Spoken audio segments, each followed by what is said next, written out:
So let's just, I thought we could, sorry, I was recorded so I can, although I've been having trouble posting them, but I'll try to get this right. But I thought we could actually just go I am. I don't know if I should say it. That's what I kind of do. I work in marketing, so if you need help with YouTube. I might actually. Yeah, because for some reason I was working at first, and now my last several ones, every time I try and do it, it says the video is too long and it blanks out, and it shouldn't be. So I'm not sure. No, it shouldn't be. Yeah, so I have to talk to Rav Nachum about that. But okay, I don't know if I can help you with that. That sounds very technical. I'm not sure I can help you there. That's fair. Maybe you can. So we'll figure it out. Yeah, let me know. Yeah, but so anyway, I wanted to just kind of go through the Shulchan Aruch, if that's okay. Sure. We didn't really do it, and there's maybe one Taz I wanted to see. And that was it. So maybe we'll go, and particularly really Dalet and Hay more than anything, because we spent more time on that. Yeah. You're right. This is just for those listening at home. This is your idea. Well, I guess we're all listening at home these days, but this is your idea. Kuf Hay. This is Asif Dalet. So you want to read? Is that okay? Sure. במה דברים אומרים כשנפל לתוך התבשיל מפני שהרוטב מולך פליטת האיסור ומערבו בכל התבשיל. Right, so we're talking about a case, meaning the previous cases, we're talking about when we're cooking and the rotev is able to move around the juices. Yeah, and if you remember, well, also the previous case, I believe in Gimel we talked about, right, Tata Gavar, that if something cold falls into something hot, then the whole thing becomes asur. And so he says, well, what kind of cooking are we talking about, right? That must be something that has rotev, right? So. Right. אבל איסור בינך בין קור שנפל אצלי שאצל האש אינו עושה אלא כדי נטילה. Right, but if it's roasting, then it only needs natila. Shehu ka'ove rochev etzba. It's the width of a finger. לפיכך יורש אצלו בגידו, וחתיכה יסור שאצלו עם חתיכת היתר, ונוגע זה בזה, צריך להציר כדי נטילה, as סביב הגיד. Right, so those are just some cases. If we're roasting a thigh with the gid hanasa in it, or there's different slices of meat that are roasting Isser and Heter together and they're touching, then you need to do natila around the gid, or v'ken min hachaticha mekom shenagu bechaticha Isser. Yeah. So where the two meet, where they touch. וכן אם נפל איסור החתיכה שבגדר שהיא חוץ לרוטב ולא נער הגדר ולא קיצרתה, אינו עושה אלא כדי נטילה. And a second case, if an Isser falls on a chaticha that's in a pot, presumably being cooked, but it's outside of the rotev, and you don't stir it and you don't cover it, it's not Isser except by natila. אבל אם היא ברוטב, לרשי חולה ולרי אפילו מקצת, או אפילו כולה חוץ לרוטב, ונער קיצר, הגדרה, הרוטב מפרפר הטעם וערבה ונכנס בחולו. But if it's, according to Rashi, if it's totally in the rotev, or according to the Ri, if it's partially in the rotev, or even if it's fully outside of the rotev, but you stir it or you cover it, then the rotev spreads out the tam throughout the entire mixture and enters, and like it doesn't say it, but presumably then it's a case of batal b'shishim. Great, that's perfect. I remember this is really we're talking about that there needs to be what we call like a train. There needs to be some sort of dynamic thing that moves the flavor throughout everything, right? That's really what we're looking for here. And usually that's a liquid. And we'll see actually in hay another possibility, or maybe kind of a semi-liquid that does that. But usually it's like you cook stuff that has juices or sauce or something like that kind of transfers flavor throughout everything. And there's that from the Mishnah in Chulin, right? If you drop you'll say milk on some meat, if just that piece of meat has to have 60 against the milk, but if you mix or stir it, then it's against the whole pot at that point. I mean, it makes if you cover or stir it. And it's a big question, by the way, we haven't really played with a lot of, do you have to both stir and cover, or just either one of those? It seems mainly it plays out either one of those is enough. I was assuming either one, but that's a good question. Yeah, it uses, there was one place, I think it was the tour, where he actually stuck an O in there, but usually it's like just a Vav, and Vav can mean and or sometimes, and so it gets a little confusing as to which one. But But I remember somebody had something on that, but I don't remember who it was at the moment. So, I mean, stirring seems like it should do it by itself. And I know, like in Shira, we were talking about whether covering, like why does covering work? And so I could see it being like, well, when you cover it, you have to stir it. But I wouldn't, like, why, if you stir it, would you also have to cover it? You probably wouldn't, potentially. I mean, what we did talk about, right? Covering, number one, increases the heat in general.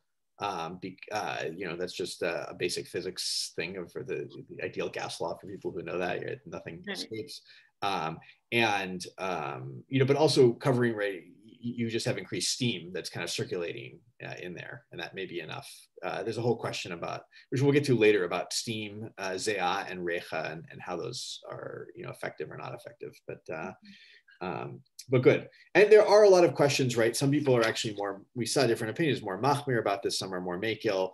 The Taz, maybe I'll actually, if we want to go back, let's see how we doing on time, 2:14. Yeah, let me we haven't done the, you know what, let's do Hay and the Ramah, and then we'll go back if we have time to do the Taz. במה דברים אומרים שאין אצלי עושה אלא כדי נטילה, בירך עם גידו, sorry, that's one sentence. במה דברים אומרים שאין אצלי עושה אלא כדי נטילה בירך עם גידו. So what's this case? וכיוצא בו. דבר כחוש שאין בו כוח לפפה בכל החתיכה.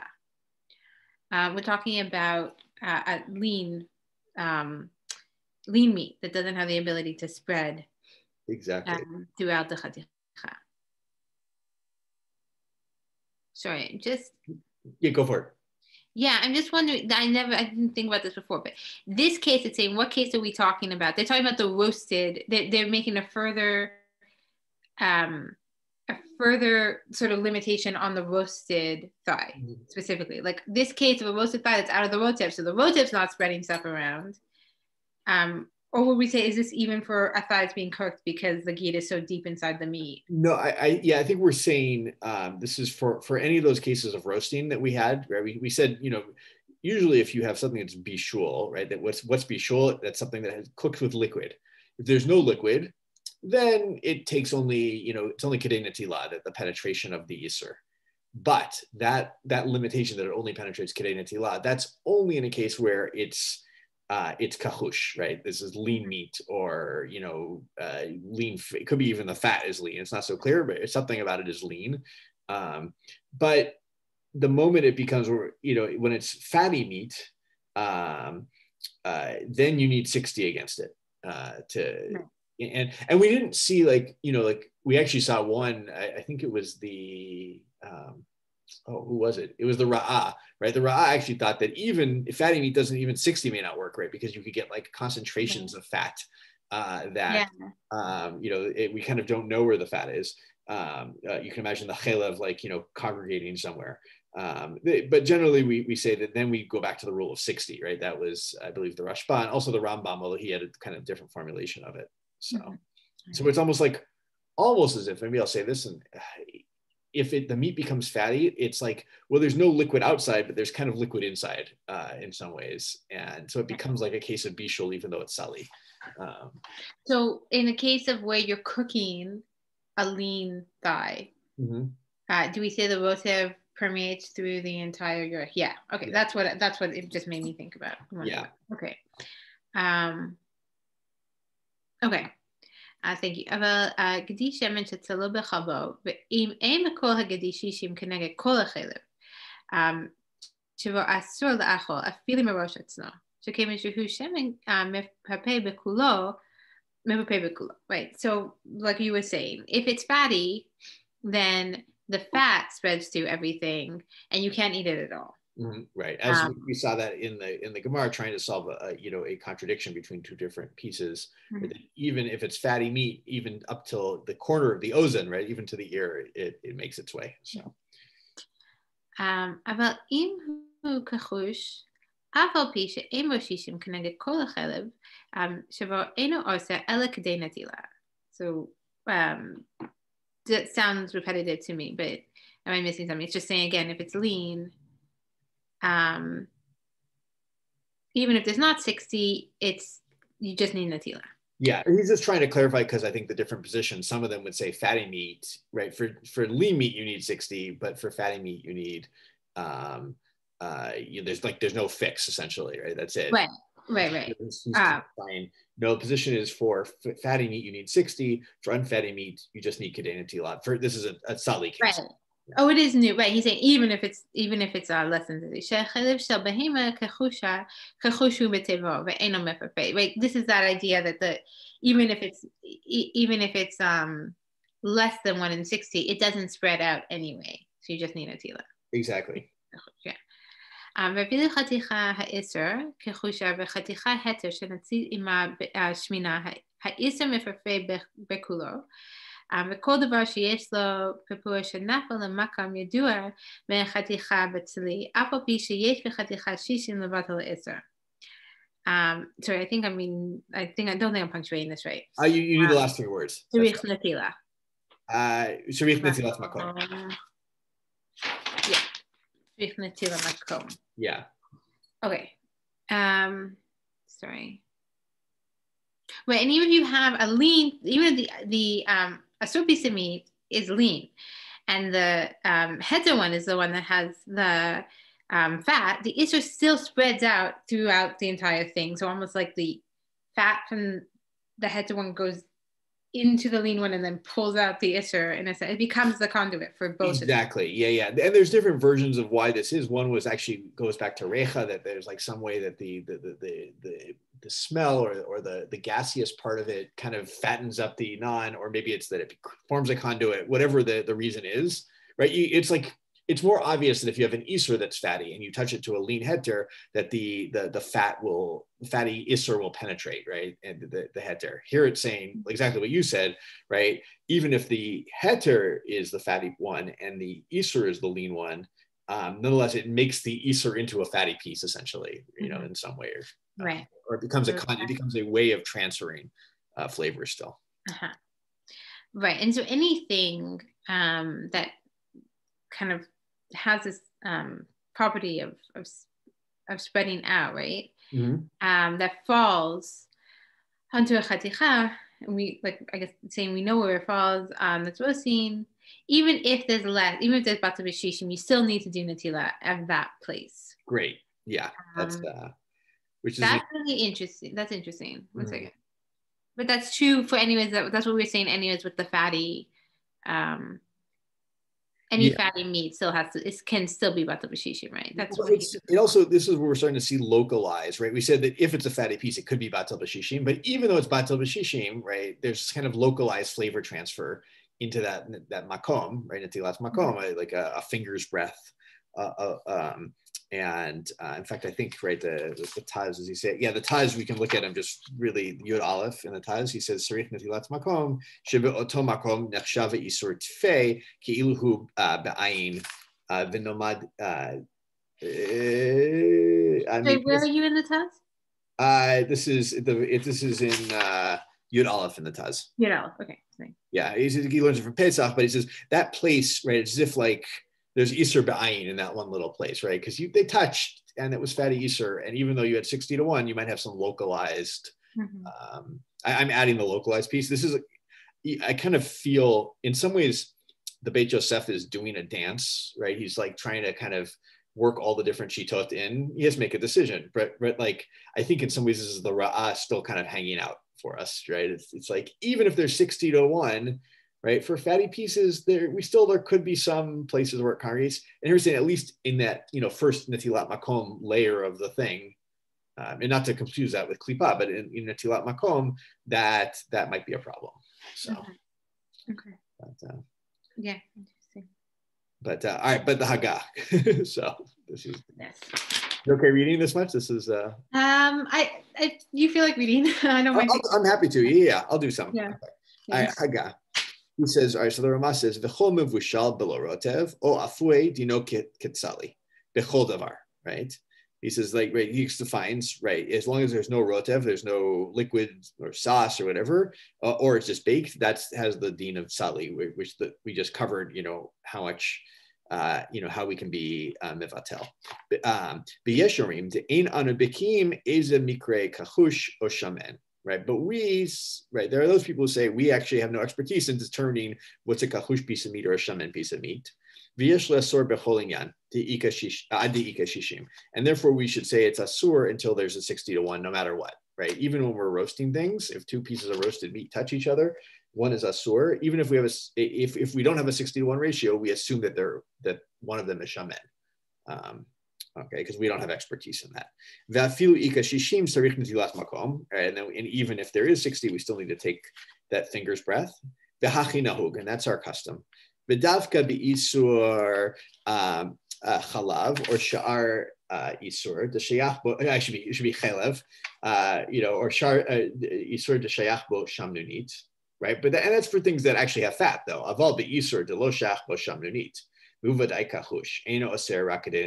if you actually have an isur that like doesn't have any fat in it, then we can assume it's kachush, right? You can imagine what that might be, but there are some things that are just completely non-fatty. Right. Vegetables, like if you're roasting like truma next to none. It's a great point. Exactly. Yeah. You're roasting vegetables. One of them has a status of it's tevel or something like that. It's that would be, or truma, that would be a different case. There's no shamnunit. So, all right. Let's see. We have 6 minutes. So maybe I'll do Vav since I made you read a lot. And then we'll go back to one Taz. All right. Davar sheyesho pipua b'tzali. Im haya echad cham ve'echad sonen hatachton gover. All right, that with the whole thing, right, where we said that if it's fatty and therefore it has pipua, right? Again, the laws of tata gavar play in, right? This is the Shmuel's rule that we saw in the Gemara in Avodah Zarah, that the bottom thing decides if it's a hot interaction or a cold interaction. So. Okay. Therefore, even if it's a fatty piece of meat, or two fatty pieces of meat, it doesn't matter, or one or two, but it's a hot piece of meat that was roasted falling onto a cold piece of meat, it only uses have to take a klipa. But if it's the opposite, but if we have a fatty piece of meat and a cold piece of meat falls on it, let's say, and one of them is asur, then we need 60-1 at that point. So again, it's the same rules of bishul. It's the bottom temperature is what determines what kind of interaction this is, hot or cold. So klipa here, is that different than the tila? Because I know I saw in some places they were saying like it says something that says klipa, but it really means natila, or are they actually two different categories? They are two different things. Klipa, sometimes there'll be argument if you need klipa or natila, but natila is actually more than klipa, right? Natila is a full fingers, but klipa is literally just like a layer, a minimum layer. I made the argument, I think I got this from Rav Landis, and I think it usually follows, it may not be 100%, that klipa is usually a chumrah actually on you just need to wash it off, or maybe even do nothing. And netilat makom is actually a kula on it's all asur. And so that's our, even though netilat makom is more than a klipa, it's actually the kula, and klipa is actually the chumrah, interestingly enough. Right. That is interesting. That's funny. Yeah. And so one other question, just because I missed this in shir.